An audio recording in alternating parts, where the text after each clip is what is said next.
새벽 2시 시어머니는 30분 안에 당장 당신을 모시러 오라고 명령했습니다.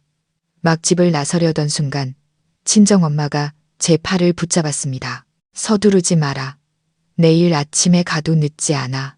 그리고 다음 날 아침 저희 집 문을 두드린 건 다름 아닌 경찰이었습니다.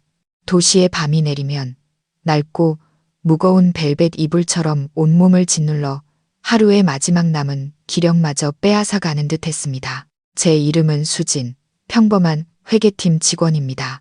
제 삶 역시 다른 여성들과 마찬가지로 회사 업무와 아내, 그리고 며느리로서의 책임감 사이를 정신없이 오가며 평범하게 흘러갔습니다. 오늘은 분기 마감일이라 퇴근 시간이 지나도록 눈앞에서 숫자들의 춤이 멈추질 않았죠.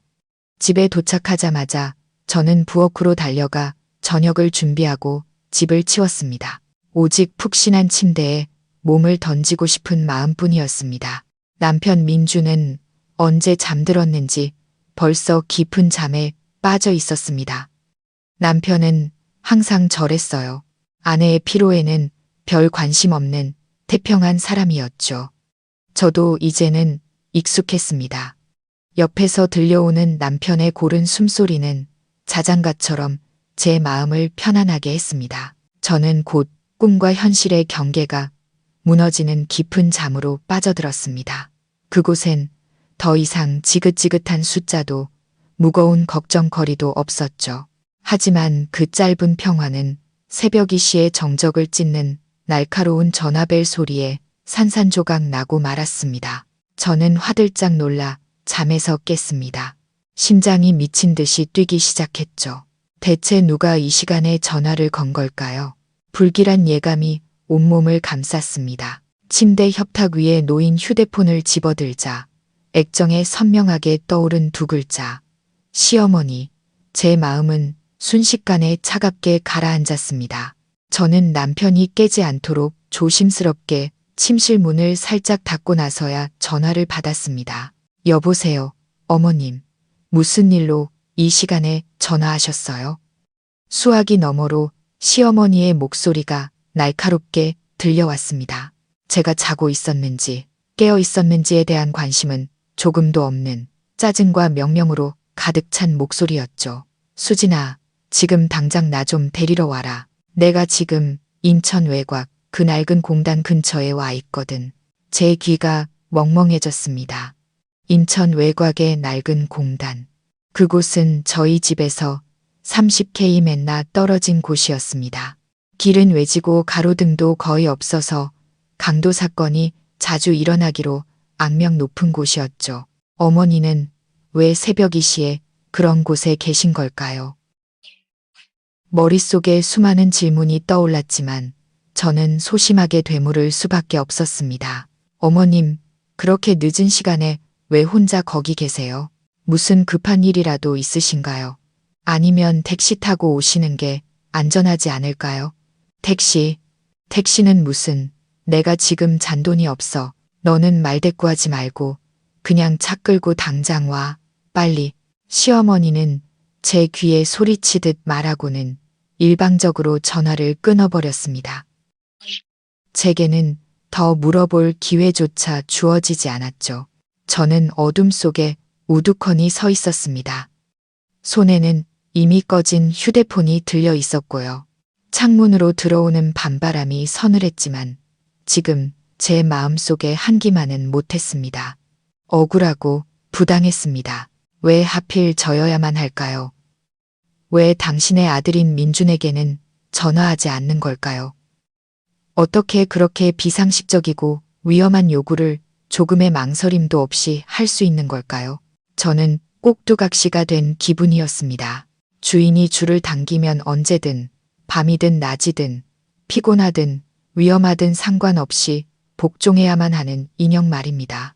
하루 종일 쌓인 피로가 몇 배는 더 무겁게 제 어깨를 짓눌렀습니다.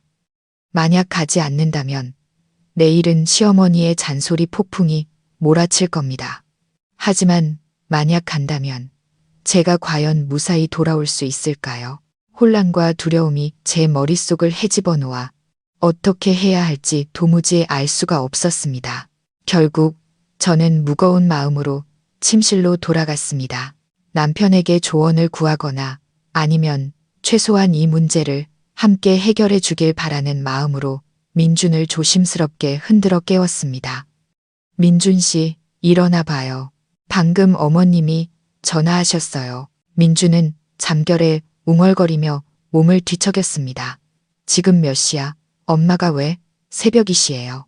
어머니가 인천 외곽으로 당신을 모시러 오래요. 너무 걱정돼요. 길도 멀고 외진 곳이라 위험하잖아요. 제 말이 채 끝나기도 전에 민준이 말을 잘랐습니다. 잠이 좀 깬 듯했지만 여전히 무심한 목소리였죠. 그러니까 며느리한테 전화했겠지. 엄마가 오라면 그냥 가. 뭐가 그렇게 걱정이야. 급한 일이 있으시겠지. 빨리 다녀와. 그 말을 마친 남편은 이불을 머리끝까지 뒤집어 쓰고는 벽 쪽으로 돌아누워 버렸습니다. 마치 하던 잠을 계속 자겠다는 듯이요. 남편이 뱉은 한마디 한마디가 비수처럼 제 가슴에 박혔습니다. 엄마가 오라면 그냥 가. 얼마나 가볍고 무책임한 말인가요? 그는 제 남편이고 제 가장 가까운 사람인데 어떻게 한밤중에 아내를 그런 위험한 곳으로 아무렇지 않게 내몰 수 있을까요? 그는 이유조차 묻지 않았고 제 안전에 대한 걱정은 한마디도 없었으며 자기 어머니를 직접 모시러 갈 생각은 눈꼽만큼도 하지 않았습니다. 그의 눈에 제가 시어머니에게 복종하는 것은 당연한 의무, 반박할 필요조차 없는 일이었습니다. 저는 침대 옆에 못 박힌 듯 서서 한때 제가 사랑했고 평생의 동반자로 선택했던 남자의 등을 바라보았습니다. 외로움과 실망감이 저를 집어삼켰습니다. 따뜻한 보금자리가 되어야 할 이 집이 지금은 소름 끼치도록 차갑고 낯설게만 느껴졌습니다. 저는 이 결혼 생활에서 오직 혼자라는 것을 깨달았습니다. 혼자 걱정하고 혼자 짊어지고 혼자서 모든 부당함과 서러움을 감당해야 했습니다. 민주는 단 한 번도 진정한 의미의 남편, 기쁨과 슬픔을 함께 나눌 수 있는 인생의 동반자였던 적이 없었습니다. 그는 영원히 엄마의 어린 아들이었고 항상 어머니를 최우선으로 생각했으며 아내는 그저 돈 안 받는 가정부, 어머니를 기쁘게 해드리기 위한 도구일 뿐이었습니다. 소리 없는 눈물이 뺨을 타고 흘러내리기 시작했습니다. 한때 그의 달콤한 사랑의 약속을 믿었던 제 순진함에 눈물이 났습니다. 제가 짊어지고 있는 이 불행한 결혼 생활에 눈물이 났습니다. 언젠가 그가 변할 거라고, 저의 희생을 알아줄 거라고 기대하며 참고 또 참았던 제 자신이 너무나 어리석게 느껴졌습니다. 하지만 아니었습니다. 저의 침묵과 인내는 그들을 더욱 기고만장하게 만들고 저를 더 무시하게 만들었을 뿐입니다. 오늘 밤 민준의 잔인할 정도의 무심함은 제 인내의 잔을 넘치게 하는 마지막 물방울이 되었고 제 안에 남아있던 마지막 희망마저 산산조각 냈습니다. 저는 천천히 옷을 갈아입기 시작했습니다. 시어머니를 모시러 가기 위해서가 아니었습니다. 곧 닥쳐올 거대한 폭풍에 맞서기 위한 준비였습니다. 제가 옷장에서 외투를 꺼내는 순간 방문 앞에 조용한 그림자가 나타났습니다. 엄마였습니다. 딸이 일과 살림에 지쳐 오쑥해진 모습을 보고 안쓰러워 며칠 전부터 저희 집에 와 계셨죠. 아마 전화벨 소리와 민준과의 짧은 대화가 엄마를 깨운 모양이었습니다. 수진아, 이 밤중에 어딜 가려고 옷을 갈아입니? 엄마의 목소리는 따뜻했지만 걱정이 가득했습니다. 저는 서둘러 눈물을 닦고 억지로 미소를 지었습니다. 아, 시어머니가 전화하셨는데 외곽에 계셔서 모시러 오라네. 엄마는 미간을 찌푸리며 제게 빠르게 다가왔습니다. 엄마는 제 어깨에 손을 얹었습니다. 앙상했지만 이상하리만치 따뜻한 손이었습니다. 세상에, 지금이 새벽 2시인데 위험하게 어딜 가려고, 길도 험하고 요즘 세상이 얼마나 흉흉한데. 게다가 넌 여자 혼자 몸이잖아. 만약 무슨 일이라도 생기면 어쩌려고 그래. 엄마의 걱정 어린 말을 듣자 그동안 억눌렀던 서러움과 억울함이 한꺼번에 터져 나왔습니다. 저는 엄마를 와락 껴안고 어린 아이처럼 흐느꼈습니다. 엄마, 나 너무 힘들어. 가기 싫어. 너무 무서워. 하지만 안 가면 시어머니가 가만두지 않을 거야. 민준 씨도 그렇고. 엄마는 떨고 있는 제 등을 토닥이며 말했습니다. 목소리에는 분노와 안타까움이 섞여 있었죠. 내 시어머니 정말 너무하시는구나. 왜 자기 아들놈한테는 전화 안 하고 이 험한 시간에 며느리를 부려먹는담. 그리고 민준이 그 녀석은 내 남편이라는 작자가 어떻게 그렇게 무책임할 수가 있어. 아내를 위험한 곳으로 혼자 보내놓고 자기는 침대에서 잠이 와. 그게 남자야? 엄마는 제가 차마 입 밖으로 꺼내지 못했던 생각들을 정확히 짚어냈습니다. 지금까지 저는 항상 혼자서 모든 것을 감내해 왔습니다. 민준에게 불평이라도 할 때면 그는 항상 제가 속이 좁고 이기적이라며 시어머니를 이해하지 못한다고 타박했죠. 시간이 지나면서 저도 더 이상 그와 대화하고 싶지 않아졌습니다. 하지만 오늘 엄마가 곁에 있다는 사실이 제게 큰 의지가 되었습니다. 엄마의 품, 엄마의 이해심은 제가 더 이상 혼자가 아니라고 느끼게 해주는 거대한 힘의 원천이었습니다. 엄마는 저를 살며시 밀어내고 제 눈을 똑바로 바라보며 단호하게 말했습니다. 엄마 말 들어. 아무데도 가지 마. 방에 들어가서 휴대폰 꺼놓고 그냥 자. 그 사람이 뭘 어쩔 수 있겠어. 무슨 일이 생기면 엄마가 다 해결할게. 내 딸이 이렇게 고생하고 위험에 처하게 둘 수는 없어. 엄마는 제 손을 꼭 잡았습니다. 그 강한 힘이 제게도 전해지는 것 같았습니다. 엄마의 확고한 눈빛은 제 마음을 더욱 굳건하게 만들었습니다. 맞아요. 제가 왜 두려워해야 하죠? 왜 이 부당함을 계속 참아야만 하죠? 저는 충분히 견뎠습니다. 이기적인 시어머니와 무심한 남편을 만족시키기 위해 제 자신의 안전을 담보로 잡힐 수는 없었습니다. 친정엄마의 보호는 마치 튼튼한 방패처럼 시어머니와 민준의 부당한 지시에 처음으로 맞설 수 있는 용기를 주었습니다. 마음속으로는 이미 결정을 내렸지만 몇 년간 몸에 밴 복종의 습관은 저를 망설이게 했습니다. 저는 개미만 한 목소리로 말했습니다. 하지만 엄마, 내가 안 가면 내일 시어머니가 여기까지 찾아와서 난리를 칠 거야. 불효막심한 며느리라고, 당신을 무시한다고 소리 지를 거고, 그럼 이웃들 보기에도 창피하잖아. 엄마는 한숨을 쉬며 저를 침대 가장자리에 앉혔습니다. 목소리는 온화했지만 논리적이었습니다. 수진아, 인생은 남을 만족시키기 위해 사는 게 아니야. 너 자신을 위해 사는 거지. 네가 양보할수록 사람들은 더 너를 얕보고 함부로 대할 거야. 효도라는 게 무조건적이고 부당한 요구까지 따르는 건 아니란다. 그분은 내 시어머니고 네가 존중하는 건 맞아. 하지만 그분도 도리를 알아야지. 며느리를 아끼고 사랑할 줄 알아야지. 세상에 어떤 시어머니가 며느리한테 한밤중에 수십 킬로미터를 운전해서 오라고 하니? 생각해봐. 오늘 네가 가면 다음에도 그 다음에도 더 심한 요구를 할 거야. 언제까지 참고 살 거니? 엄마의 말 한마디 한마디가 제 안의 두려움과 망설임의 벽을 부수는 망치 같았습니다. 엄마 말이 맞았습니다. 저는 더 이상 두려움과 인내 속에서 살 수 없습니다. 저도 감정이 있고 피곤함과 두려움을 느끼는 사람입니다. 저 자신을 사랑하고 보호하는 법을 배워야만 했습니다. 엄마가 말을 이었습니다. 일단 들어가서 푹 자. 휴대폰은 꺼놓고 모든 건 내일 아침에 해결하자. 만약 그분이 여기까지 찾아오시면 내가 직접 얘기할게. 내 딸이 대체 무슨 잘못을 했기에 이런 취급을 받아야 하는지 나도 따져 물어야겠어. 엄마의 단호한 모습을 보니 더 이상 망설일 이유가 없었습니다. 저는 고개를 끄덕였습니다. 감사함과 벅찬 감정이 가슴속에서 차올랐습니다. 저는 휴대폰을 들어 전원 버튼을 길게 눌렀습니다. 검게 변한 화면은 마치 오랫동안 저를 채삼매던 보이지 않는 끈을 끊어낸 것 같았습니다. 온몸으로 안도감이 퍼져나갔습니다.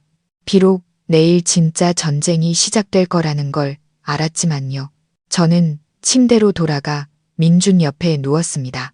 그는 여전히 깊은 잠에 빠져 아내의 내적 갈등도 그리고 오늘 밤 저의 결정이 우리 두 사람의 삶을 완전히 바꿔놓을 것이라는 사실도 전혀 알지 못했습니다. 눈을 감았지만 잠은 오지 않았습니다. 엄마를 생각했습니다. 제가 가장 약해졌을 때 곁에서 든든한 버팀목이 되어주는 엄마가 있다는 사실이 얼마나 행운인지 깨달았습니다. 엄마의 사랑은 모든 상처를 치유하는 약이었고 어두운 날들을 헤쳐나갈 수 있게 비춰주는 빛이었습니다. 오늘 밤 저는 과감한 결정을 내렸습니다. 과거의 저와는 완전히 다른 결정이었죠. 그리고 내일 어떤 일이 닥치든 저는 후회하지 않을 것임을 알고 있었습니다. 아직 동이 트기 전 희미한 햇살이 창틈으로 겨우 비집고 들어올 무렵 민준의 휴대폰이 요란하게 울리기 시작했습니다. 그는 잠결에 투덜거리며 휴대폰을 집어들었습니다. 엄마. 저는 자는 척 가만히 누워 있었지만 귀는 쫑긋 세운 채 모든 소리를 듣고 있었습니다. 시어머니가 무슨 말을 하는지는 들리지 않았지만 민준의 표정이 점점 굳어지는 것을 볼 수 있었습니다. 그는 벌떡 일어나 앉으며 짜증 섞인 목소리로 말했습니다. 그게 무슨 말이야? 수진이 집에 있는데 어젯밤에 간다고 했는데 아마 깜빡 잠들었나 봐. 엄마, 잠깐만 기다려봐. 말을 마친 그는 제게서 이불을 거칠게 걷어냈습니다. 김수진, 너 지금 뭐 하는 거야? 왜 아직도 여기 자고 있어? 엄마가 너 안 와서 밤새 밖에서 떨었다잖아. 너 제정신이야? 저는 천천히 몸을 일으켜 그의 눈을 똑바로 쳐다보았습니다. 제 목소리는 놀라울 정도로 차분했습니다. 안 갔어요. 너무 피곤했고 어머님의 요구는 비상식적이고 위험하다고 생각했어요. 민주는 눈을 동그랗게 떴습니다. 마치 자기가 들은 말을 믿을 수 없다는 듯한 표정이었죠. 그는 늘 순종적이던, 감히 반항 한 번 못하던 아내의 모습에 익숙해져 있었습니다. 비상식적, 위험해. 너 지금 뭐라고 했어? 우리 엄마야. 엄마가 부탁 좀 한 걸 가지고 그렇게 계산적으로 굴어. 네가 이 집 며느리 맞아? 그는 폭포수처럼 악랄한 말을 쏟아내며 소리쳤습니다. 저는 그저 침묵했습니다. 마음은 이미 차갑게 식어버렸죠. 이런 상황은 너무나 익숙했습니다. 시어머니와 관련된 일이라면 그는 항상 다른 사람으로 변해 맹목적으로 어머니를 보호하기 위해 제 감정을 짓밟는 것을 서슴지 않았습니다. 바로 그때 바깥방에 계시던 엄마가 들어오셨습니다. 엄마는 모든 것을 듣고 계셨죠. 엄마는 민준을 쳐다보았습니다. 평소의 온화한 눈빛이 아닌 엄격함으로 가득 찬 눈빛이었습니다. 민준아, 내가 한 가지만 묻자. 너는 수진이를 내 아내라고 생각은 하니? 엄마의 등장에 민준은 당황하며 말을 더듬었습니다. 네, 장모님, 당연히 그렇죠. 그렇다면 왜 내 아내가 새벽 2시에 수십 킬로미터나 되는 험한 길을 혼자 운전하게 내버려 뒀니? 남편으로서 내 책임은 어디에 있는 거니? 그분 아들은 수진이가 아니라 너잖아. 왜 가야 할 사람이 네가 아니었던 거니? 엄마는 느리지만 또박또박 단호하게 말했습니다. 민주는 고개를 숙인 채 우물쭈물했습니다. 그게 수진이가 그쪽 길을 더 잘 알아서요. 그리고 엄마가 수진이한테 전화했잖아요. 핑계 대지 마라. 엄마가 말을 잘랐습니다. 이유는 단 하나야. 넌 내 아내의 안전과 피로에 전혀 관심이 없었어. 넌 오직 내 엄마와 내 자신만 생각했지. 너 혹시 생각해 본 적 있니? 어젯밤에 수진이가 정말 갔다가 무슨 일이라도 당했다면 네가 평생 후회하며 살게 될 거라는 걸. 너 같은 남편은 우리 딸의 희생을 받을 자격이 없어. 민주는 얼굴이 불그락부르락해지며 아무 말도 하지 못했습니다. 그는 엄마의 논리적인 말에 한마디도 반박할 수 없었죠. 그는 저와 엄마를 번갈아 쳐다보았습니다. 그의 눈에는 당혹감, 분노, 그리고 아주 약간의 부끄러움이 섞여 있는 듯 했습니다. 첫 번째 대결은 바로 우리 부부의 침실에서 시작되었습니다. 분위기는 칼로 베일듯 팽팽했습니다. 저는 이것이 단지 시작일 뿐이라는 것을 알았습니다. 진짜 폭풍은 아직 오지 않았으니까요. 팽팽한 대치 후 민주는 더 이상 아무 말도 하지 않았습니다. 그는 서둘러 옷을 입고 지갑과 차키를 챙겨 짧게 한마디를 던졌습니다. 엄마한테 다녀올게. 그는 문을 쾅 닫고 나가버렸습니다. 집안에는 다시 정적이 찾아왔지만 그 정적은 무겁고 숨 막히는 것이었습니다. 저는 침대에 앉아 복잡한 신경에 빠져 있었습니다. 엄마가 다가와 제 옆에 앉아 제 손을 부드럽게 잡아주었습니다. 너무 속상해하지 마라. 어차피 언젠가는 부딪혀야 할 일이었어. 저는 고개를 끄덕였지만 한숨을 막을 수는 없었습니다. 저는 그냥 어머님이 왜 그러셨는지 이해가 안 가요. 평소에 저를 좋아하지 않으셨지만 이렇게까지 비상식적이진 않으셨거든요. 그렇게 황량한 곳에 한밤중에 혼자서 뭘 하셨을까요? 제 말을 들은 엄마는 갑자기 미간을 찌푸리며 깊은 생각에 잠겼습니다. 잠시 후 엄마는 의심 가득한 목소리로 입을 열었습니다. 수진아, 나도 이 일이 좀 이상하다고 생각해. 잘 생각해봐. 연세 드신 분이 왜 혼자 그 으슥한 곳에 한밤중에 갔을까? 볼 일이 있었다면 왜 낮에 가지 않았을까? 누군가와 함께 갔다면 왜 그 사람이 집까지 데려다 주지 않고 너를 부른 걸까? 엄마의 질문 하나하나가 제 생각 속의 어두운 부분을 비추는 빗줄기 같았습니다. 맞아요. 저는 억울함과 두려움에 빠져 시어머니의 이야기 속 비논리적인 부분들을 분석할 생각을 못했습니다. 엄마가 말을 이었습니다. 그분이 너한테 전화했을 때 목소리가 좀 이상하지는 않았니? 겁에 질려 있거나 두려워하는 기색은 없고 그냥 명령조였어. 저는 새벽녘의 통화를 떠올리려 애썼습니다. 목소리는 날카롭고 명령조였어요. 하지만 평소처럼 차분하지 않고 약간 떨리는 것 같기도 했어요.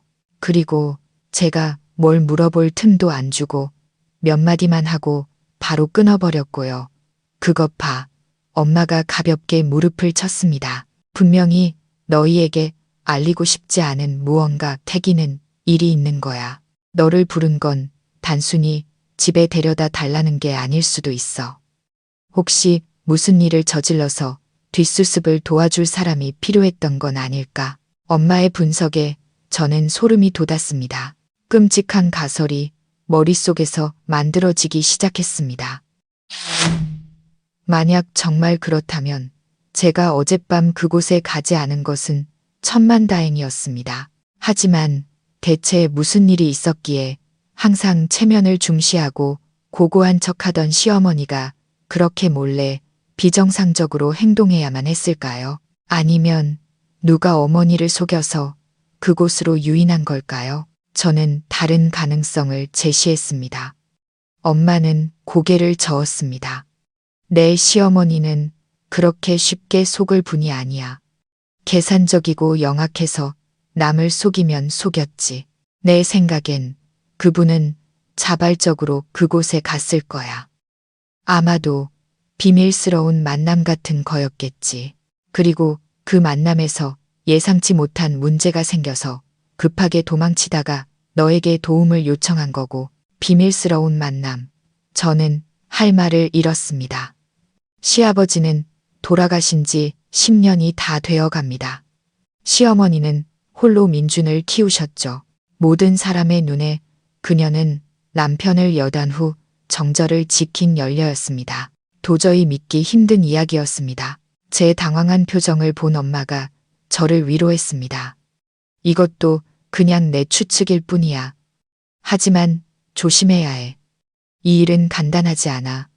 이따가 민준이가 돌아오면 일단 침착하게 그 애가 뭐라고 하는지, 내 시어머니가 어떻게 해명하는지 들어봐. 그리고 그 사람들 말을 바로 믿지 말고 내 머리로 잘 생각해 봐야 한다. 알았지? 저는 고개를 끄덕였습니다. 엄마가 제기한 의문들은 제 마음속에 의심의 씨앗을 심었습니다. 저는 더 이상 순진하게 시키는 대로만 하던 며느리가 아니었습니다. 저는 스스로 진실을 찾아야만 했습니다. 저 자신을 보호하기 위해서뿐만 아니라 한 지붕 아래 살고 있는 사람들의 진짜 얼굴을 알기 위해서였습니다. 민준이 집을 나간 후 집안의 공기는 무겁게 가라앉았습니다. 저는 시어머니의 입맛대로 꾸며지고 왜곡된 이야기를 남편이 가져오기만 기다릴 수는 없었습니다. 그들이 저를 피해자에서 가해자로, 남편 눈에 불효한 며느리로 만들게 둘 수는 없었습니다. 엄마의 분석이 귓가에 맴돌았습니다. 저는 직접 진실을 찾아 나서야 했습니다. 엄마, 저 시댁에 한번 다녀와야 할 것 같아요. 저는 결심에 찬 목소리로 엄마에게 말했습니다. 엄마는 저를 바라보았습니다. 그 눈빛에는 걱정과 함께 약간의 자랑스러움이 섞여 있었습니다. 정말 괜찮겠니? 지금 거기에 가면 큰 싸움이 날 텐데. 알아요. 하지만 이렇게 앉아서 추측만 하고 있을 수는 없어요. 직접 어머님을 마주하고 그 입으로 직접 해명을 들어야겠어요. 어머님 눈을 보고 진실을 말하는지 거짓말을 하는지 확인하고 싶어요. 저는 충분히 참았어요. 더 이상 억울하게 조종당하며 살고 싶지 않아요. 제 눈에 서린 단호함을 본 엄마는 고개를 끄덕였습니다. 그래, 네가 그렇게 결심했다면 다녀오렴. 하지만 명심해.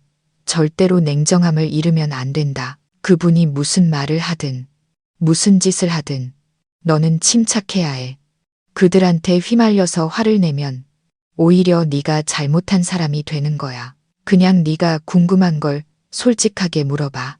진실은 언젠가 드러나게 되어 있어.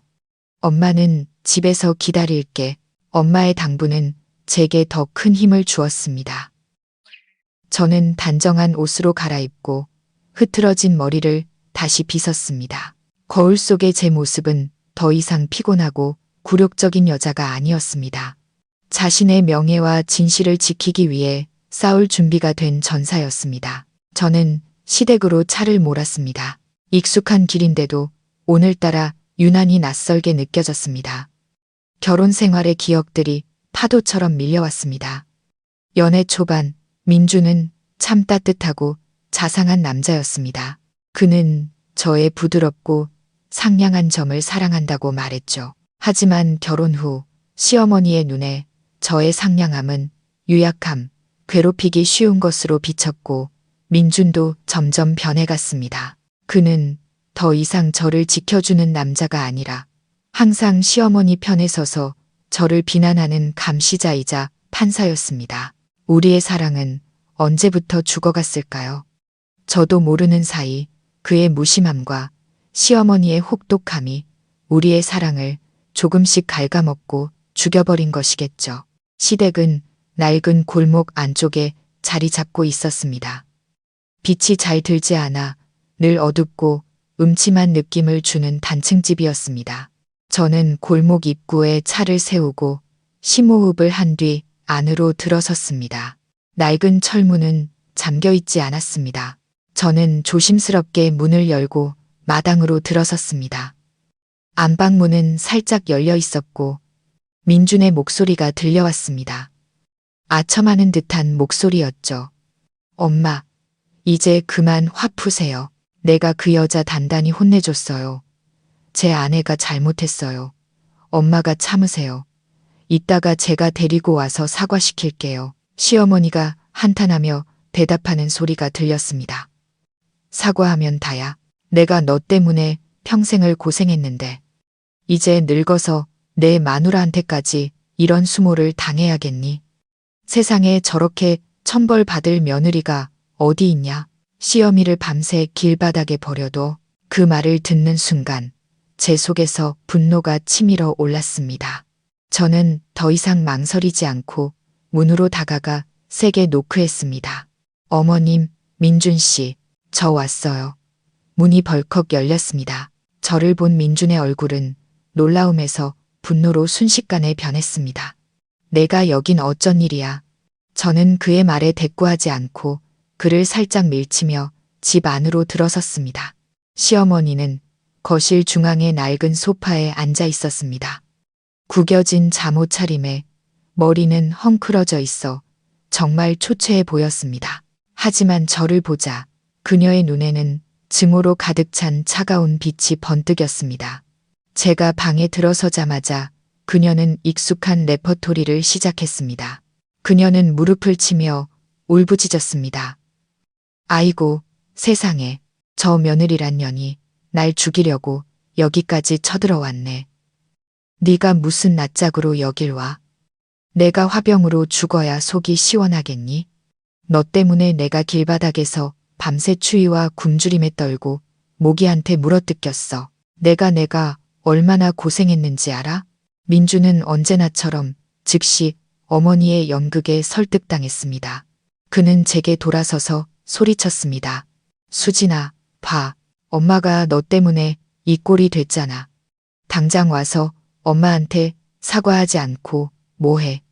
하지만 오늘의 저는 달랐습니다. 더 이상 두렵지도 죄책감을 느끼지도 않았습니다.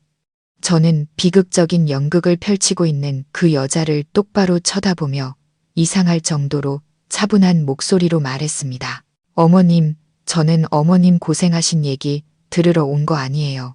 사과하러 온 것도 아니고요. 저는 딱 한 가지만 알고 싶어서 왔어요. 진실이 뭐예요?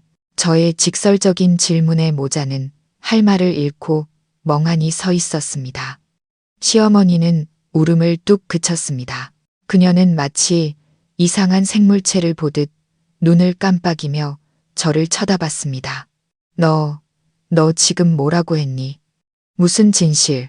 어머님이 왜 새벽 2시에 그 외진 곳에 혼자 계셨는지에 대한 진실이요. 저는 또박또박 말했습니다. 거긴 왜 가셨어요? 누구랑 같이 가셨어요?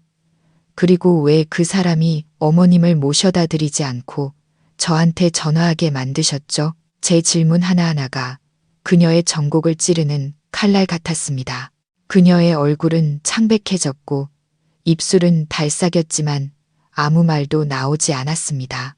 그녀는 아마 늘 침묵하고 인내하던 며느리가 감히 자기 앞에 서서 따져 물을 날이 오리라고는 상상도 못했을 겁니다. 그녀는 더듬거리며 핑계를 대기 시작했습니다. 나는 오랜 친구를 만나러 갔었어. 친구가 많이 아파서 급하게 가야 했어. 그 친구분 성함이 어떻게 되세요? 집은 어디고요? 저는 계속해서 추궁했습니다. 그렇게 친한 친구분이 아프신데 왜 저희 부부에게는 알리지 않으셨어요? 저희가 가서 병문안도 하고 도와드릴 수도 있었잖아요. 아니면 그 친구분은 저희가 알면 안 되는 비밀이라도 있는 분인가요? 그녀는 할 말을 잃었습니다. 그녀는 당황하기 시작했고 눈동자를 계속해서 굴렸습니다. 거짓말을 하고 있다는 명백한 신호였죠. 논리적으로 안 되겠다고 생각했는지 그녀는 다시 욕설과 저주를 퍼붓는 낡은 수법을 꺼내 들었습니다. 이 버르장머리 없는 것, 네가 감히 시어미를 취조해? 내가 어딜 가든 뭘 하든 내 마음이야. 너한테 보고할 의무 없어. 넌 그냥 며느리일 뿐이야. 내 일에 참견할 권리 없어. 민준아, 내 마누라 좀 봐. 저 싸가지 없는 것 좀 보라고. 그녀는 아들에게 도움을 요청했고 마치 줄에 매달린 인형처럼 민주는 즉시 어머니를 보호하기 위해 앞으로 나섰습니다. 민주는 제 앞을 가로막고 섰습니다. 마치 어미 닭을 보호하기 위해 깃털을 세운 수탉처럼 기세등등했죠. 그는 제 얼굴을 손가락으로 가리키며 으르렁거렸습니다. 당신 입 닥쳐.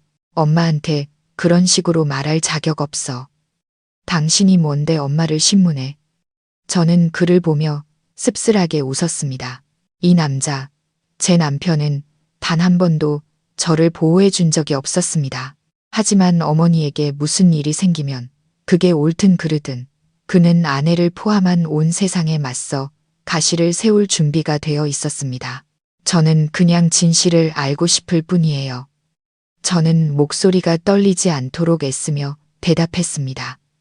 어머님이 떳떳하시다면 왜 솔직하게 말씀하지 않으세요? 왜 말을 돌리고 거짓말을 하시는 거죠? 진실은 엄마가 친구를 만나러 가셨다는 거야. 뭘 더 원하는 건데? 민준이 소리쳤습니다. 아니면 내 머릿속에는 온통 썩어빠진 생각뿐이라 어떻게든 우리 엄마를 깎아내리고 싶은 거냐. 저는 희미하게 웃었습니다. 그 웃음에는 깊은 쓴맛이 배어 있었습니다. 깎아내린다고요? 제가 그럴 필요가 있을까요? 아니면 어머님 스스로 당신의 이미지를 망치고 있는 건 아닐까요? 언쟁은 점점 더 격해졌습니다. 시어머니는 아들이 버팀목이 되어주자 더욱 기세등등해졌습니다. 그녀는 민준의 등 뒤에 앉아 흐느끼며 불에 기름을 부었습니다. 아들아, 그냥 내버려 둬라. 저게 날 사람 취급도 안 하는 거 이제 알겠다. 아마 날 이 집에서 쫓아내고 싶어서 안달이 났겠지. 이 늙은 몸은 이제 어디에 의지해야 하니. 어머니의 한탄을 들은 민주는 격분한 듯 했습니다. 그는 증오에 찬 눈으로 저를 돌아보더니 제가 결혼 생활 내내 들었던 말 중 가장 잔인한 말을 내뱉었습니다. 내가 분명히 말하는데 나 결심했어. 이제부터 엄마는 우리랑 같이 살 거야. 엄마가 혼자 고생하시면서 당신한테 이런 취급당하게 둘 수는 없어. 제 귀가 멍멍해졌습니다. 시어머니와의 동거. 그것은 제가 상상할 수 있는 가장 끔찍한 일이었습니다. 매일매일이 감시와 비난, 끝없는 싸움으로 가득 찰 테니까요. 제 집은 지옥으로 변할 겁니다. 안 돼요. 저도 모르게 반대 의견이 튀어나왔습니다. 저는 동의 못해요. 민주는 비웃음을 지었습니다. 잔혹한 미소였죠. 당신한테는 동의할 권리가 없어. 이 집은 내 명이야. 엄마 모시기 싫으면 당신이 이 집에서 나가. 나는 남편 말 안 듣고 시어머니한테 막말하는 불효막심한 아내는 필요 없어. 나가라는 두 글자가 칼날처럼 날카롭게 제 귓가에 울렸습니다. 피 흘리는 제 심장을 그대로 꿰뚫어 산산조각 내는 것 같았습니다. 제가 한때 사랑하고 믿었던 남편이 제가 함께 땀 흘려 일군 집에서 저를 쫓아내고 있었습니다. 단지 그의 어머니의 어두운 비밀을 지키기 위한 부당한 요구를 받아들이지 않았다는 이유만으로요. 민준의 등 뒤에서 시어머니는 승리의 미소를 지었습니다. 그녀는 이 결혼 생활에 관해 마지막 못을 박는 망치질처럼 마지막 한마디를 덧붙였습니다. 그래, 아들아. 저런 마누라는 데리고 살 거 못 돼. 쫓아내버려. 내가 저것보다 100배는 나은 여자 찾아줄게. 말 잘 듣고 싹싹한 애로 말이야. 저렇게 늙고 상스러운 것 말고. 저는 어둡고 숨막히는 집 한가운데 서서 남편과 시어머니의 모욕적인 말을 듣고 있었습니다. 하지만 이상하게도 이전처럼 극심한 고통은 느껴지지 않았습니다.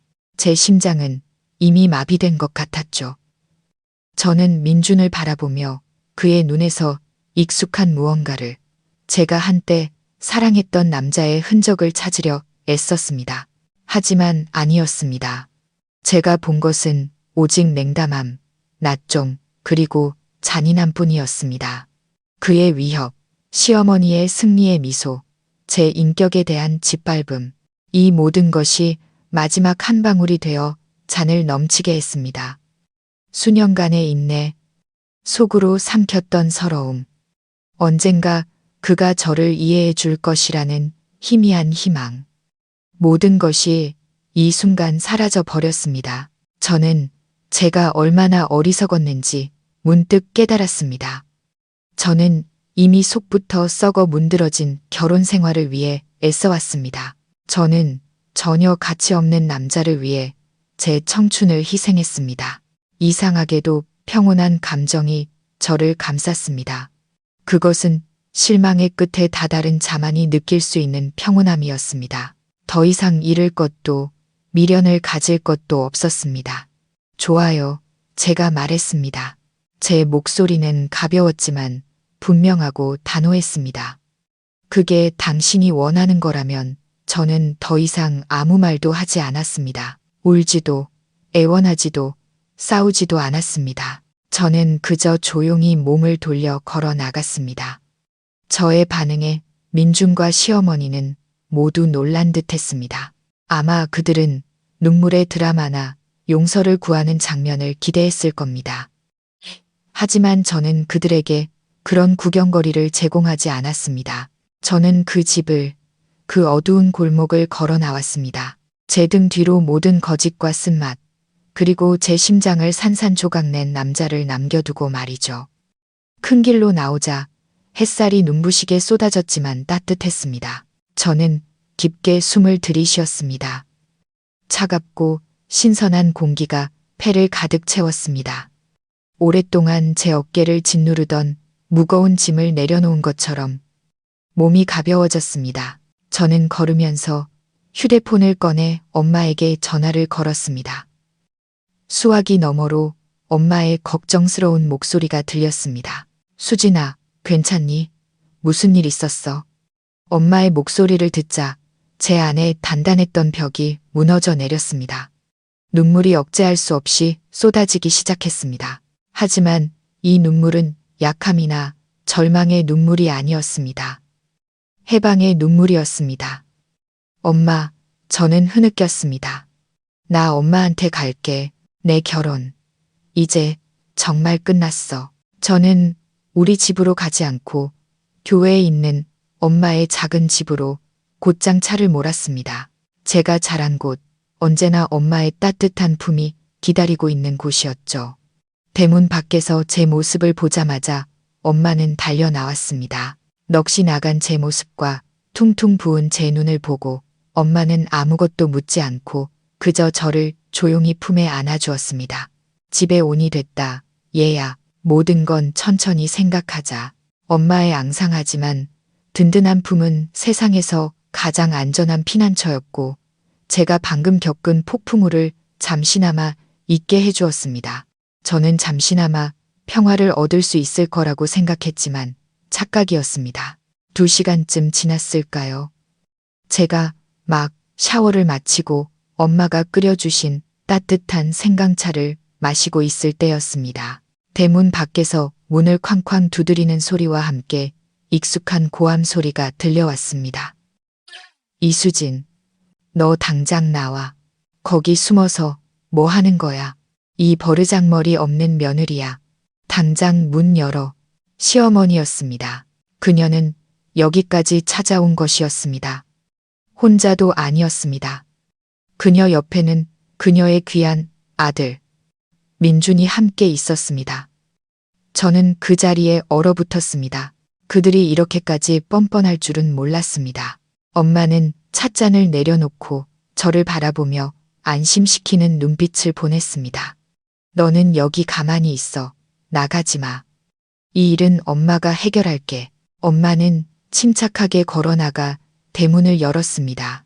엄마를 보자마자 시어머니는 굶주린 하이에나처럼 달려들어 엄마의 얼굴에 대고 손가락질하며 욕을 퍼부었습니다. 아, 당신이었구먼. 당신이 딸년을 아주 잘 가르쳤어. 남편한테 대들고 시어미한테 막말하라고 가르치더니 이제는 집 나가서 딴 놈 만나라고 부추기는 거지. 역시 그 엄마의 그 딸이라더니. 엄마는 그녀의 상스러운 말에도 전혀 흔들리지 않았습니다. 엄마는 차분함을 유지하며 온화하지만 단호한 목소리로 말했습니다. 사부인, 무슨 하실 말씀이 있으시면 집 안에 들어와서 점잖게 하시죠. 길거리에서 소란 피우면 이웃들 보기 창피합니다. 들어가긴 어딜 들어가. 이런 버릇없는 며느리나 숨겨주는 집에 내가 발을 들일 것 같아? 그녀는 계속해서 소리쳤습니다.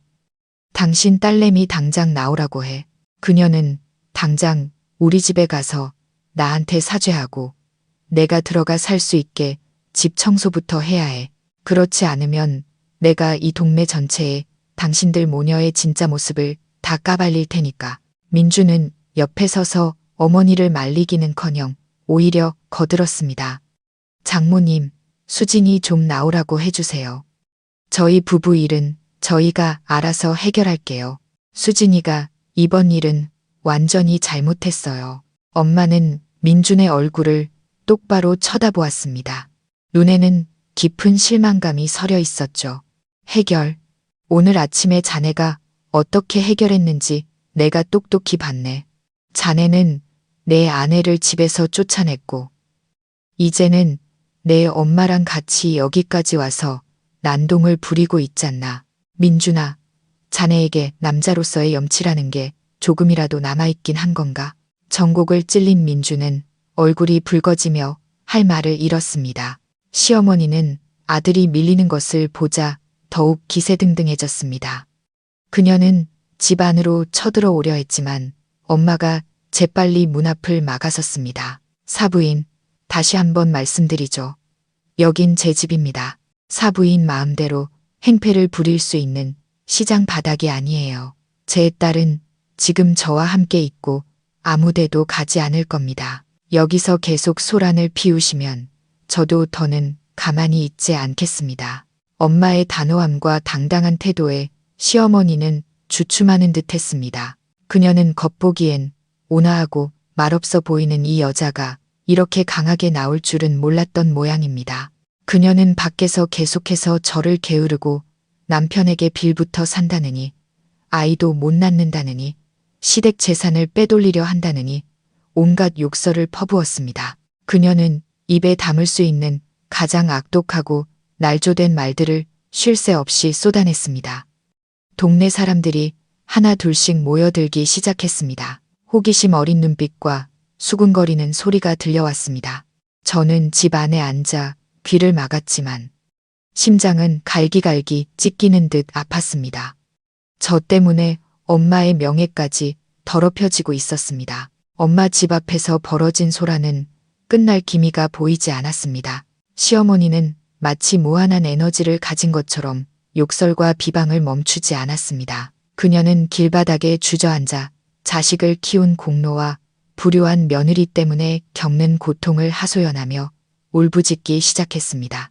민주는 옆에서 어쩔 줄 몰라 하며 형식적으로 어머니를 말리는 척하다가도 이내 저를 비난하는 말에 동조했습니다. 그들 모자의 연극은 너무나 완벽해서 사정을 모르는 이웃들 중 일부는 저희 모녀를 안타깝거나 심지어 비난하는 눈초리로 쳐다보기 시작했습니다.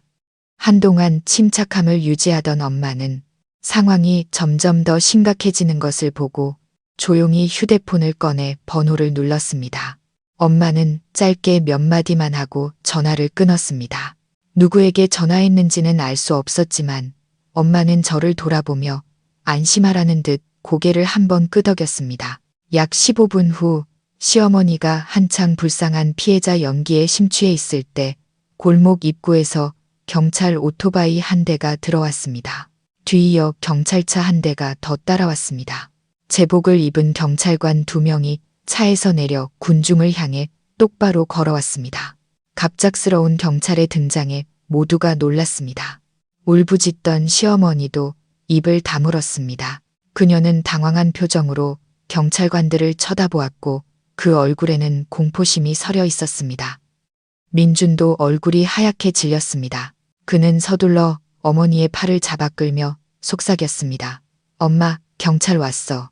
경찰관 중 한 명이 주변을 둘러보며 엄숙한 목소리로 말했습니다. 모두 해산해 주십시오. 공공장소에서 질서를 어지럽히지 마십시오. 여기 집주인분 누구십니까? 엄마가 침착하게 앞으로 나섰습니다. 안녕하세요. 제가 집주인입니다. 제가 경찰에 신고했습니다. 경찰관은 고개를 끄덕이고는 시어머니와 민준을 향해 말했습니다. 두 분은 집 안으로 들어가서 이야기하시죠. 무슨 일이든 차분하게 해결해야지. 이렇게 동네 전체의 안녕을 해치면서 소란을 피우시면 안 됩니다. 경찰과 함께 집 안으로 들어가야 한다는 말에 시어머니는 겁을 먹기 시작했습니다. 그녀는 더 이상 이전처럼 기세등등하지 않았습니다. 아이고, 경찰관님, 별일 아닙니다. 그냥 저희 집안일이에요. 시어머니가 며느리 훈계 좀 하는 건데 뭘 경찰까지 부르고 그럽니까? 경찰관은 더 이상 말하지 않고 그들을 안으로 안내하는 손짓을 했습니다. 그때 경찰차에서 내린 2명의 사복 차림 남자가 다가왔습니다. 그들은 매우 진지한 표정을 하고 있었죠. 그들 중 한 명은 서류 가방을 들고 있었습니다.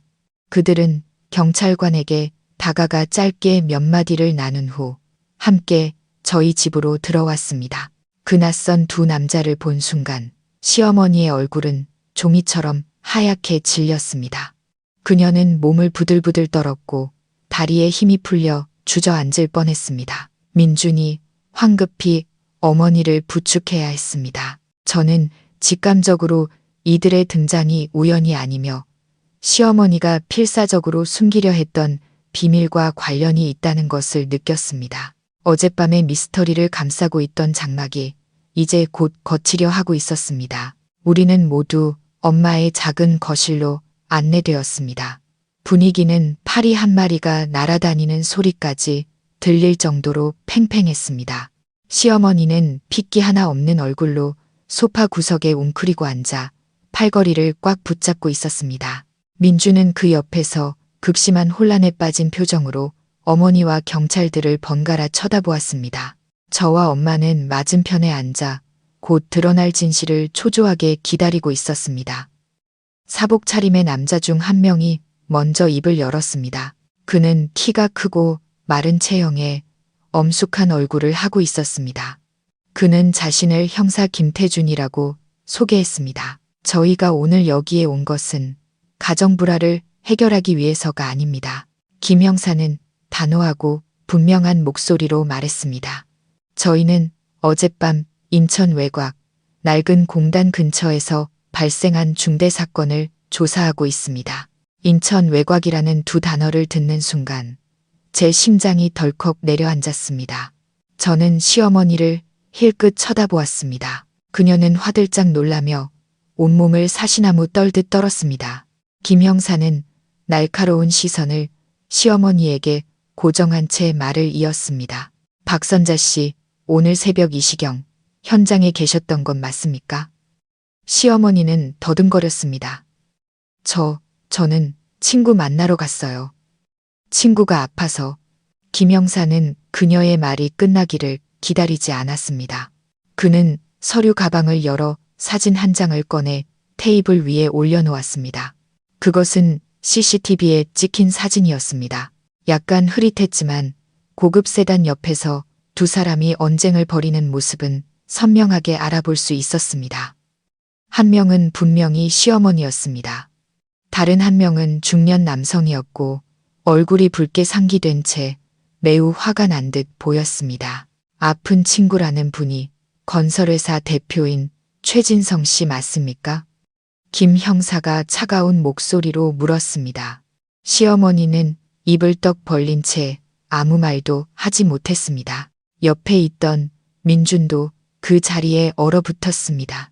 그는 사진과 어머니를 번갈아 보며 경악과 혼란에 가득 찬 눈으로 물었습니다. 엄마, 저 사람 알아요? 시어머니는 대답하지 않았습니다. 그녀는 그저 고개를 푹 숙인 채 어깨를 들썩일 뿐이었습니다. 형사의 추궁은 멈추지 않았습니다.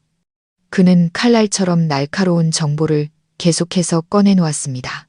초동수사 결과 새벽 1시경 박선자 씨와 최진성 씨는 격렬한 언쟁을 벌였습니다. 그 후 최진성 씨가 갑자기 심장마비 증세를 보이며 쓰러졌습니다. 하지만 당신은 구급차를 부르거나 도움을 요청하는 대신 현장에서 겁을 먹고 도망쳐 그를 그대로 방치했습니다. 그게 어떤 행위인지 알고 계십니까? 아니에요. 제가 안 그랬어요. 저는 아무 짓도 안 했어요. 시어머니는 공포에 질려 찢어지는 듯한 목소리로 소리쳤습니다. 그 사람이 혼자 쓰러졌어요. 저는 너무 무서워서 도망친 것뿐이에요. 무서웠다고요? 김 형사가 눈썹을 치켜떴습니다. 구급차를 부를 시간은 없었지만 며느리에게 전화해서 데리러 오라고 할 시간은 있었군요. 며느리를 부른 이유가 뭡니까? 진실을 은폐하고 알리바이를 만들거나 아니면 함께 시신을 유기하기 위해서였습니까?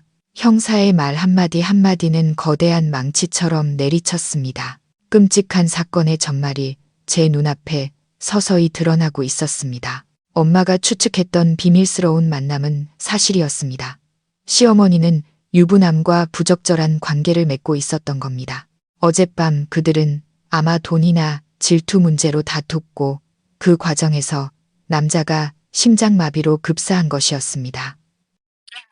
그리고 항상 도덕을 설파하고 자신이 고결하다고 여겼던 시어머니는 내연남이 고통스럽게 죽어가는 것을 무정하게 방치하고 자신의 범죄를 덮기 위해 며느리까지 끌어들이려 했던 것입니다. 그녀는 마침내 무너져 내렸습니다. 그녀는 얼굴을 감싸 쥐고 흐느끼며 더 이상 부인하지 못했습니다. 제가 잘못했어요. 고의가 아니었어요. 그냥 너무 무서웠어요. 일이 커지는 게 싫었어요. 민준아, 엄마 좀 살려줘. 그녀는 민준에게 매달리며 애원했지만 그녀의 귀한 아들은 그저 석상처럼 굳어서 있을 뿐이었습니다. 민준은 미동도 없이 앉아 있었습니다. 그의 얼굴에서는 아침에 그 분노와 오만함은 찾아볼 수 없었고 대신 무서울 정도로 공허하고 창백한 표정만이 남아 있었습니다. 그는 비참하게 울부짖는 어머니를 보다가 다시 저를 보았습니다. 그의 눈빛은 길 잃은 아이처럼 텅 비어 있었습니다. 그가 항상 숭배하고 보호해왔던 정숙하고 희생적인 어머니라는 완벽한 가면이 그의 눈앞에서 무참히 찢겨나간 것이었습니다.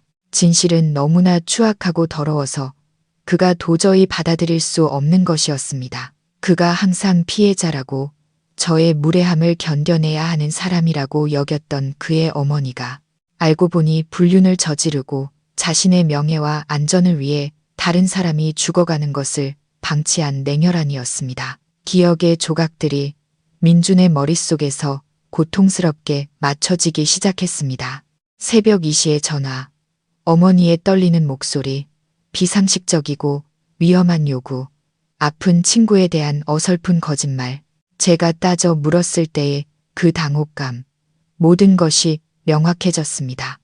그는 문득 깨달았습니다. 어젯밤 그가 무심하게 엄마가 오라면 그냥 가라고 말했을 때 그가 저를 얼마나 끔찍한 상황으로 밀어넣을 뻔했는지를요. 만약 제가 그의 말을 들었다면 저는 살인사건 현장에 도착했을 겁니다.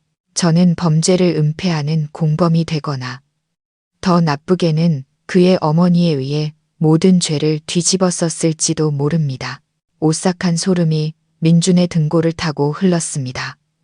그는 태어나서 처음으로 자신의 친어머니에게 공포를 느꼈습니다.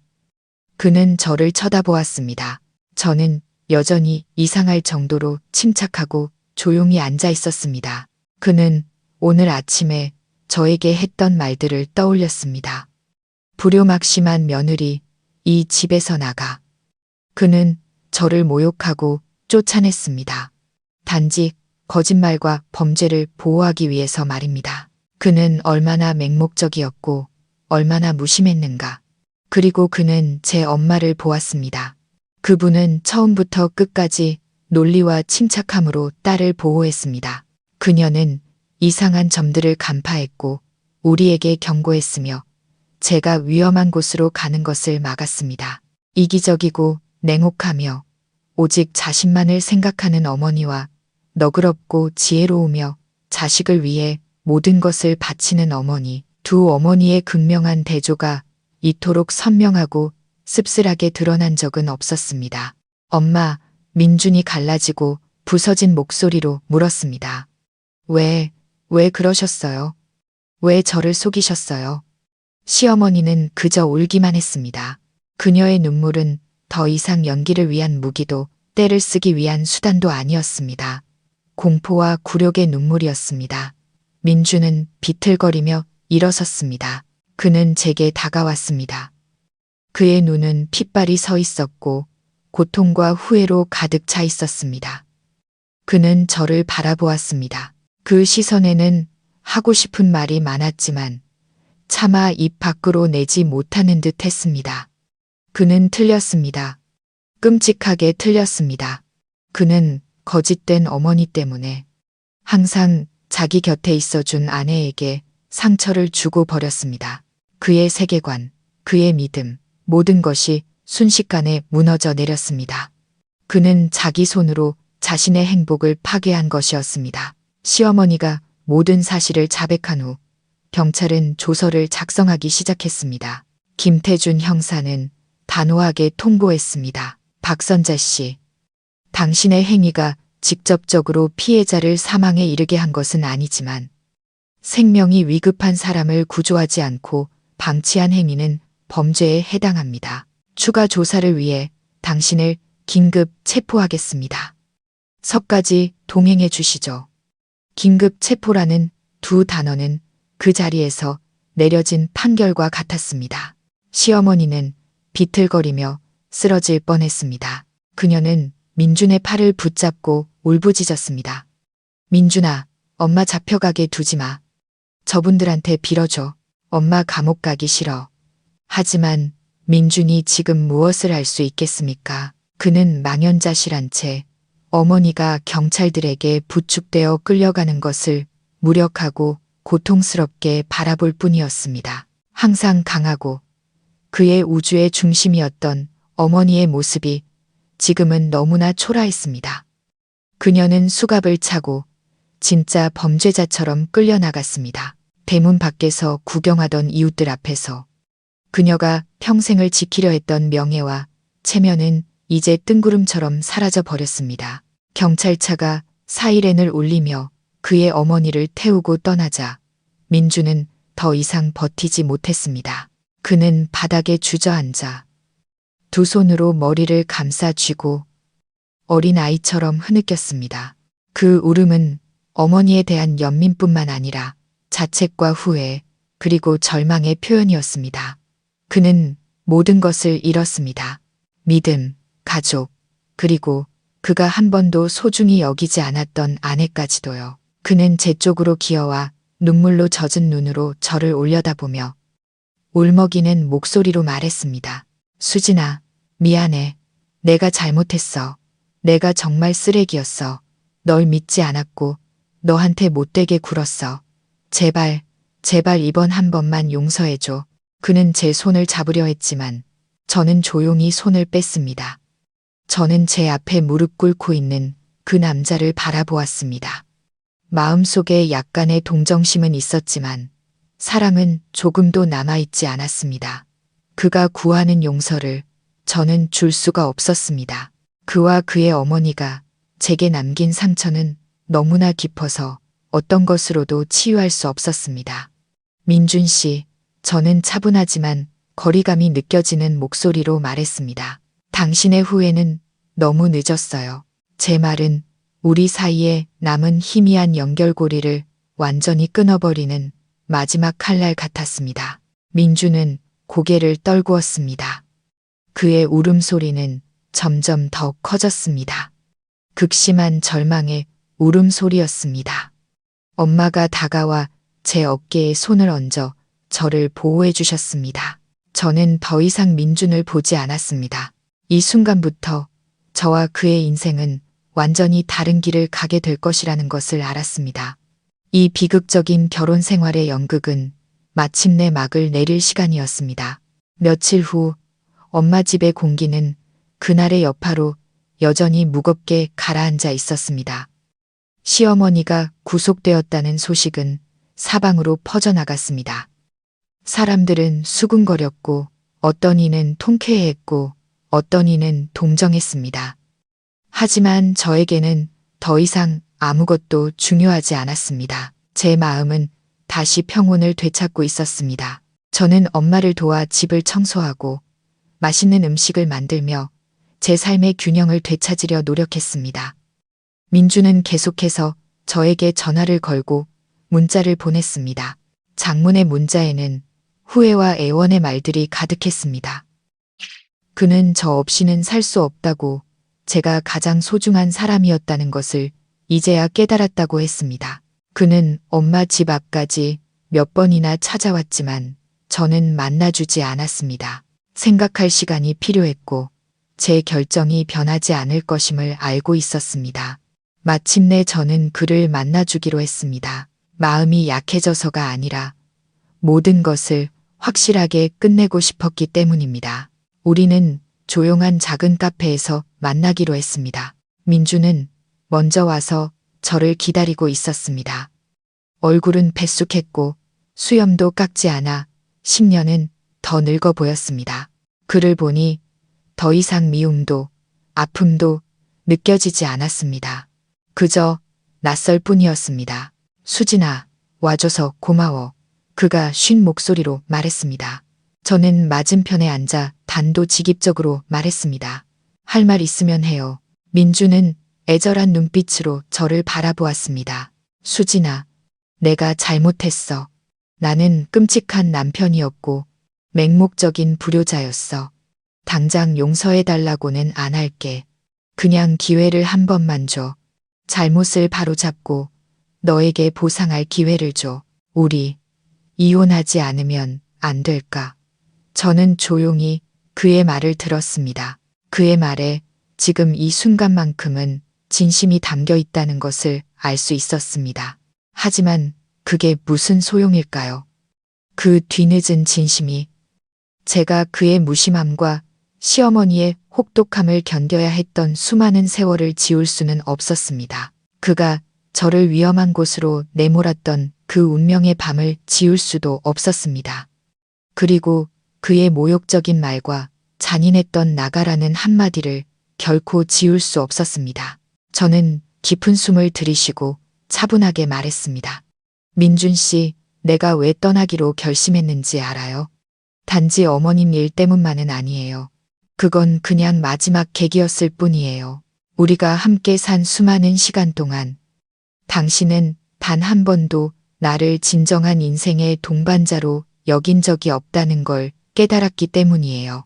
나는 그냥 가정부였고 당신 어머니를 기쁘게 해드리기 위한 도구였어요. 당신은 단 한 번도 내 편에 서주지 않았고 나를 보호해주지 않았어요. 저는 말을 이었습니다. 당신의 후회는 지금은 진심일지 모르지만 이미 부서져 버린 결혼 생활을 다시 일으켜 세우기에는 부족해요. 내 신뢰는 이미 죽었어요. 내 사랑도 오래전에 식어버렸고요. 나는 더 이상 언제나 조마조마하고 참고 견뎌야만 하는 삶으로 돌아갈 수 없어요.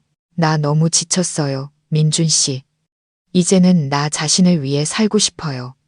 말을 마친 저는 가방에서 미리 준비해온 서류 봉투를 꺼내 테이블 위에 조용히 올려놓았습니다.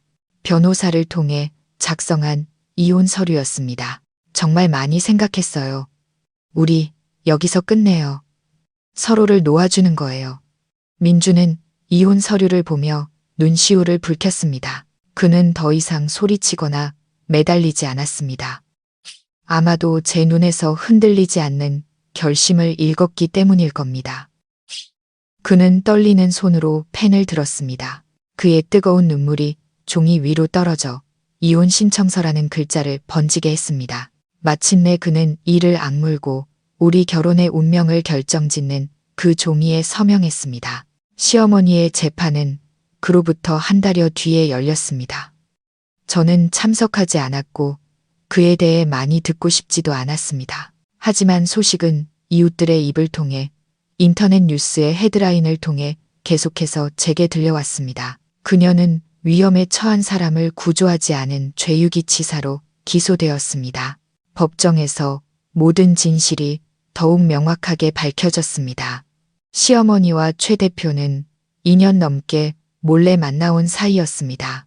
최 대표는 아내와 자식이 있는 유부남이었습니다.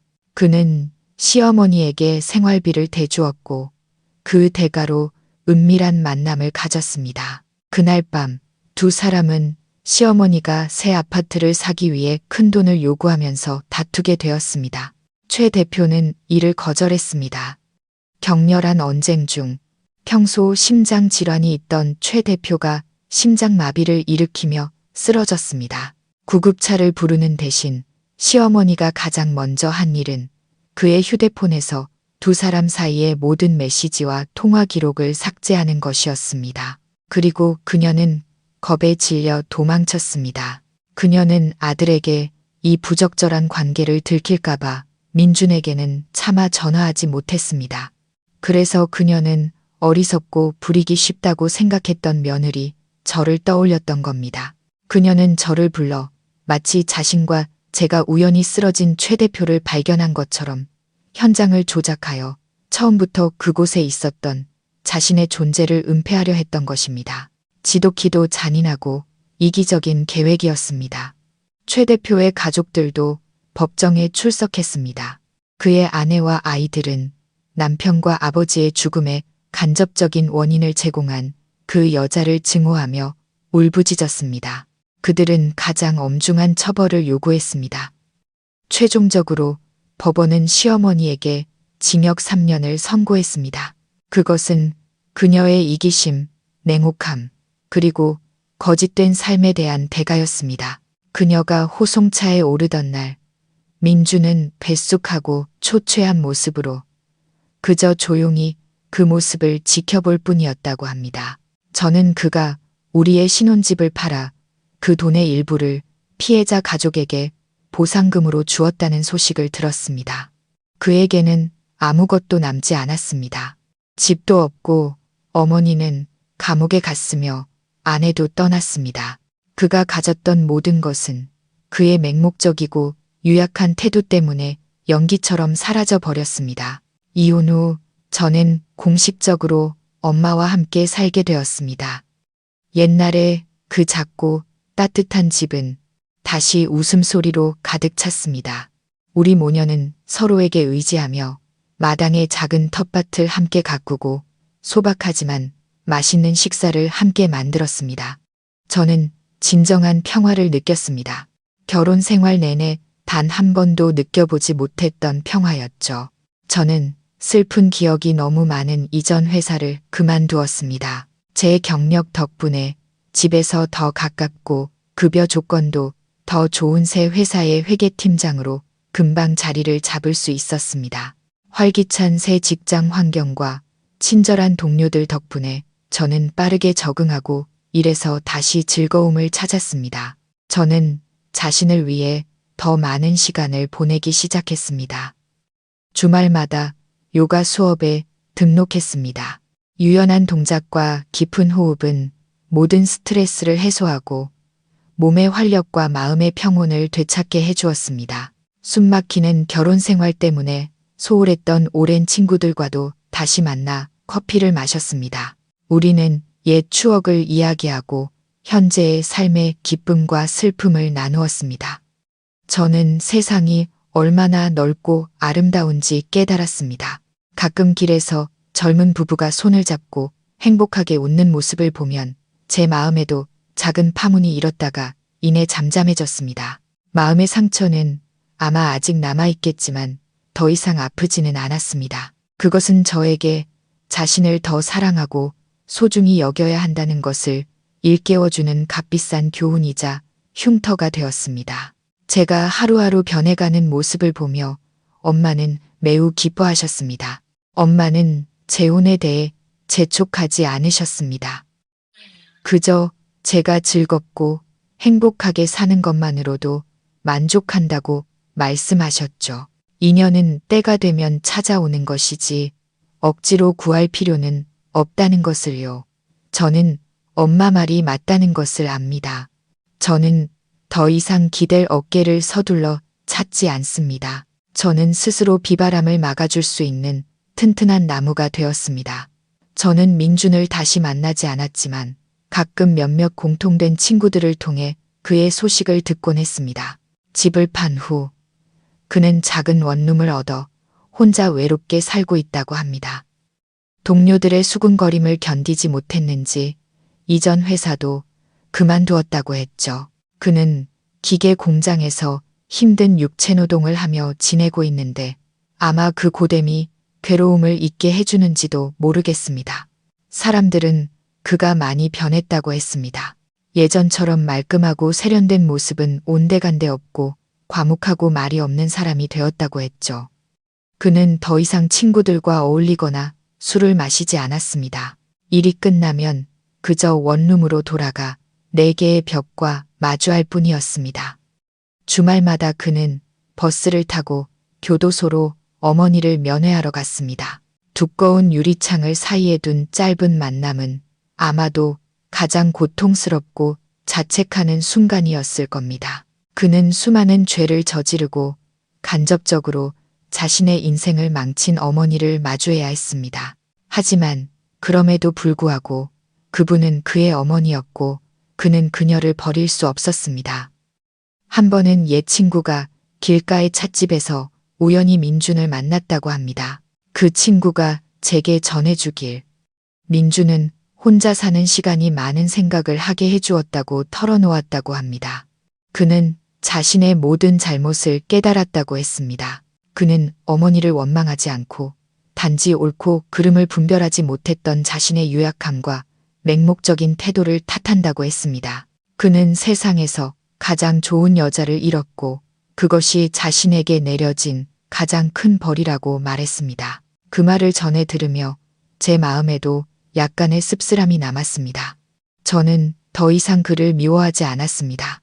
저는 그저 이 모든 일을 겪은 후 그가 진정으로 성장하여 자신과 주변 사람들에게 책임감 있는 삶을 사는 법을 배우기를 바랄 뿐이었습니다. 누구나 실수는 할 수 있습니다.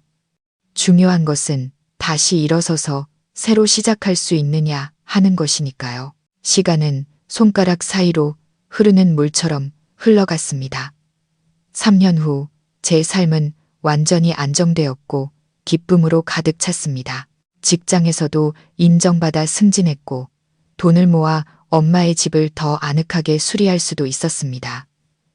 저는 여전히 요가를 하고 친구들을 만났습니다. 저는 누구에게도 얽매이지 않고 하고 싶은 모든 것을 할 수 있는 이 자유로운 싱글의 삶을 사랑하게 되었습니다. 어느 주말 오후 엄마와 함께 마당의 장미 덤불을 돌보고 있을 때 낯선 번호로 전화 한 통을 받았습니다. 잠시 망설이다 전화를 받았습니다. 수화기 너머에서는 익숙하지만 예전보다 훨씬 차분하고 달라진 목소리가 들려왔습니다. 민준이었습니다. 그는 어머니가 모범수로 조기 출소했다고 말했습니다. 그는 저를 붙잡거나 방해하려는 것이 아니라 단지 어머니를 대신해 진심으로 사과하고 싶어서 전화했다고 했습니다.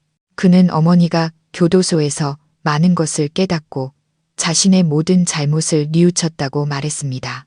어머니는 제게 용서를 바랄 자격도 없으며 그저 제가 행복한 삶을 살기만을 바란다고 전했습니다. 저는 그의 말을 끊지 않고 조용히 들었습니다. 전화해줘서 고마워요. 지난 일은 이제 다 지났고 저도 더 이상 마음에 담아두고 있지 않아요. 두 분 다 잘 지내시길 바라요. 대화는 짧게 끝났습니다. 저는 전화를 끊었습니다. 마음이 이상할 정도로 평온했습니다.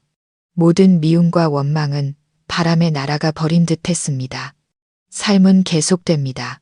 저는 민준에게 돌아가지 않았고 아직 새로운 관계를 시작할 준비도 되지 않았습니다. 하지만 저는 더 이상 외롭지 않았습니다.